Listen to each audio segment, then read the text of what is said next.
for those galaxy gals in peril from bug-eyed aliens. I remember in the 1950s, I was like looking at a bunch of magazines and there was a half-naked woman on the cover.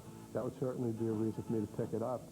And now that you're all grown up, you might be wondering, how did the real world get as weird as the world of science fiction? Prior to Frankenstein, there were no stories of a scientist working in a laboratory. That was created 100% by Mary Shelley. The fantastic things that happened in literature prior to Frankenstein were the result of magicians, religious people, people who were half gods, as in the ancient Greeks. So Mary Shelley's Frankenstein got the ball rolling on that kind of approach. She also got the ball rolling on one of the great themes of science fiction, the idea of man pushing too far into God's domain. He takes it upon himself to do godlike things, and so the gods punish him. And the great ineffability of the cosmos always leaves open this possibility that somehow if we push too far, if we push the edge too strongly, if we're too arrogant about what we do, then the cosmos may come back and bite us or undo it. The 19th century was very different than the 20th century. There was almost an inherent belief in progress, that through application of human rationality, through inventions, through science, we, the human species, could really improve our lot, improve the lot of our planet, even improve, in some sense, the lot of the cosmos itself. His science fiction is classic. Isn't this an exciting new toy? And, what would happen if we use these toys? And, his stories are enjoyable enough, but there's very little connection to, well, how is this going to revolutionize society socially? The time travel story, the time machine, is really a social parable. The Morlocks underneath the earth, basically, are the workers who are so angry they have enslaved the former aristocracy, who now just almost become like beautiful grazing animals that the Morlocks eat. In the 19th century, they were called scientific romances, which actually is not because there was much romance in them, but it was rather that the word romance in those days had an older meaning, which meant novel.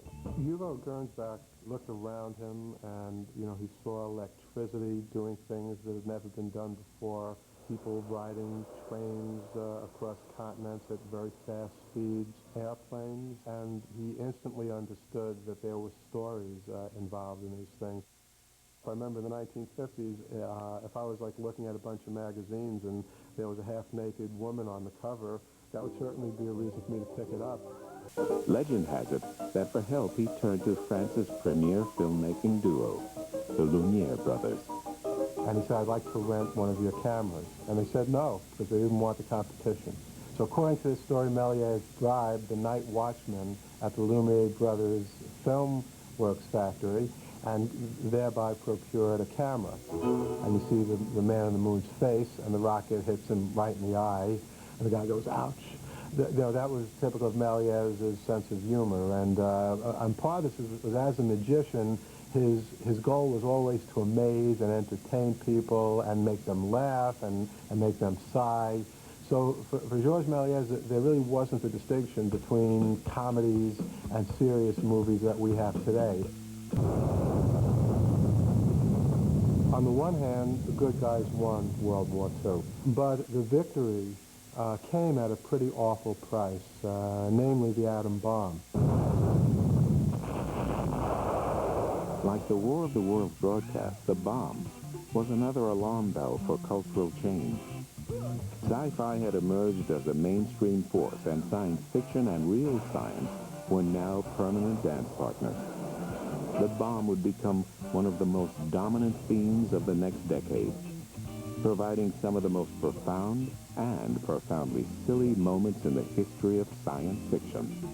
The theme of Fahrenheit 451, that each person memorizes a book and becomes a sort of living book, is a wonderful, even a beautiful theme.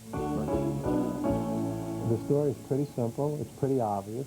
you just sit back and you're frightened. And, you know, if you're a guy, it's fun to take a girl to one of those movies. Maybe she'll get really frightened and cuddle up to you. That's good. Well, Neuromancer is William Gibson's most important novel.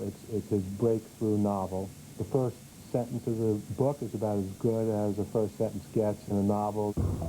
The sky above the port, Gibson wrote, was the color of television tuned to a dead channel. This idea that, you know, you look up at the sky and it looks like a flickering, sickly television screen, that captures it right there, that the whole world is a television screen or an informational medium. Gibson coined the word cyberspace for Neuromancer. While some would tout cyberspace as an information wonderland, Gibson saw it as a wasteland. The novel created a hard-boiled technophobic style called cyberpunk, which owed much of its rebel spirit to the political climate of the 80s as it did to technology.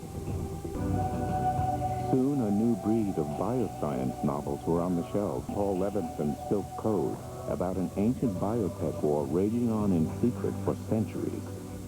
We're going to continue to see physics at the cutting edge, but I think the 21st century is going to be the century of biology, and I think the science fiction will shine its flashlights into that future, just as it has throughout the past 150 years.